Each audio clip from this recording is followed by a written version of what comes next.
The Raven and the Swan. A raven saw a swan and desired to secure for himself the same beautiful plumage. Supposing that the swan's splendid white color arose from his washing in the water in which he swam, the raven left the altars in the neighborhood where he picked up his living, and took up residence in the lakes and pools. But cleansing his feathers as often as he would, he could not change their color, while through want of food he perished. Change of habit cannot alter nature. Very, very sad story. Um, this has to do with awareness. This has to do with, and also yearning and longing. Um, so the raven saw the swan and got, I guess, got envious, like wanted what the swan had, and just made the decision in his or her brain. Like, I want what the swan has. I want to have these beautiful white plumage, meaning feathers. Um, Supposing that the swan's splendid white color rose from his washing in the water in which he swam, a lot of S's could be seemingly alliteration, and the W's, white washing water which swam. Um, the raven left the altars in the neighborhood where he picked up his living. So not only the raven not only quit his job, um, but moved to a different place, which is the lakes and the pools, and then cleansed his feathers as often as he would, and it didn't work, and was so overwhelmed by his single-minded focus and agenda of turning his feathers white that he just died because he didn't eat enough food. Through want of food, through lack of food, he perished. um I don't think of this at all like about race. Like this is just about um a swan and a raven. Like it, you know in fact, Aesop, Aesop, this is like 2000 years ago, and I think that you know these stories, I think that they're focused on humanity. That's really the gist that I get from all of these stories. Like they're very, and they really do resonate to people of all ages and cultures and demographics and time, in different blocks of time, different eras.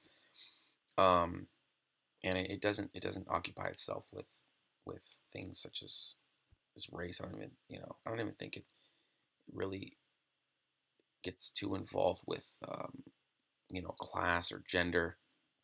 They're important issues, of course, but I just thinking about these stories. This is about life. This is about making life choices. This is about principles. And you can either have good principles and shrewd principles, or you can have bad principles, like you know um, unsophisticated principles, and un you know not well thought out principles. So but yeah, so just applying this to humanity. This is like any situation where you're trying to be something that you're not, um, where there's nothing you can do, um, and where it's gonna harm, where you're so blinded by that single goal that you make a lot of other mistakes in other parts of your life.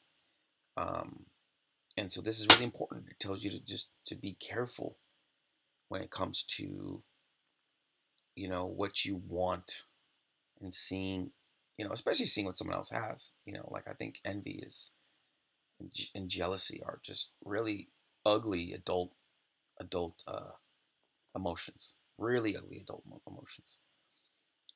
Shakespeare, a lot of the great writers, they've written about that. Othello, you know, um, great tragic character, great tragic play, and it was about jealousy, and I think that's a big deal. So that's it's about humanity. It's more so about humanity than like, oh, white feathers versus black feathers. It could have been anything. Like fill in the blank. That's really what I think of when I think of these stories. It's fill in the blank. Like that's kind of why he made them animals. It's like he doesn't want to talk about specific societal issues. He wants to take it outside of the human. Well, in some larger, in a lot of the stories, take outside of the human realm altogether. Just talk about animals, and then the audience can make the connections with humans. It's like I think it was the Far Side Gallery. Gary Larson, I think he had a lot of animals in his illustrations and animations, and they're hilarious.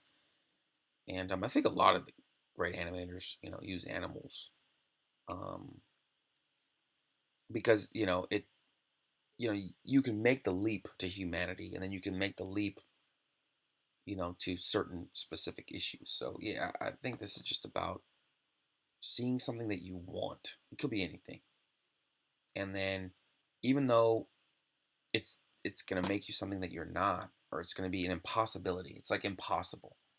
Um, you know, uh, and there are a lot of situations that are impossible.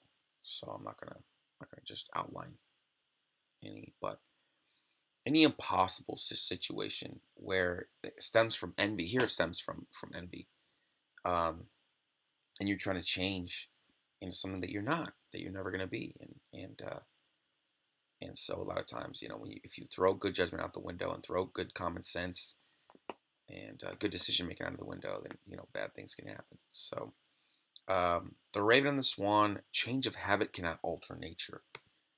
Thank you very much.